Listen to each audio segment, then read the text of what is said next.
This is a canoe sled. Looks like an ordinary canoe. If you flip it over, it's got runners on this. And runners are used, of course, on ice. The runners also protect the bottom when you're hauling it over rocks, because you're in these situations where the snow melts down and you're on snow and rock a lot. So it also protects it. You only need a small runner. This is only like an inch or so high, just enough to catch the ice to save the bottom of the hull. And what's also different about this canoe is the front end here is rounded. A normal canoe would have a bow, of course, that would come out like this. And this is so when you're pulling on snow and ice, it goes up, rockers up real easy over ice and snow. So you don't have this, when you're launching this thing also, it's, if it had a steep bow here, the thing has a tendency of tipping over. So the round helps you both in launching the boat on ice, but mainly pulling it. It'd be really hard to pull a canoe if it had a steep bow here. It could go all over the place. Oh.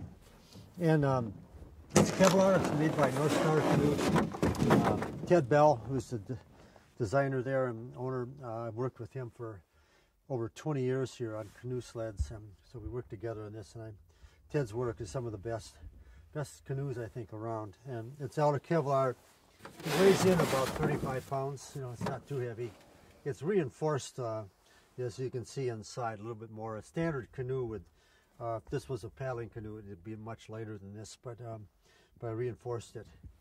And I'll be traveling first when I'm being dropped off by the Canadian National Railroad on a bridge, on a river. I'll be traveling with the toboggan. And then about 130 miles into the expedition, my route crosses a road in a little town of Uppsala is there. So at Uppsala, then I'm going to leave this canoe on the way up here in a couple of days, and then I'll pick up the canoe. I'll give the toboggan away, and then I'll just haul the canoe and paddle the rest of the way down to Ely. I expect an early spring this year, so I imagine by the time I reach home here, I'll probably be paddling. I think the lakes will probably be wide open, so I'll catch the full end of the winter. It hasn't really thawed up there yet this year, so I'll catch the winter, and then I'll travel all the way through the breakup period, and most likely I'll end up then, paddling home here probably the last 50 miles. It's if all goes right, it's about a 300-mile route here, so just to go.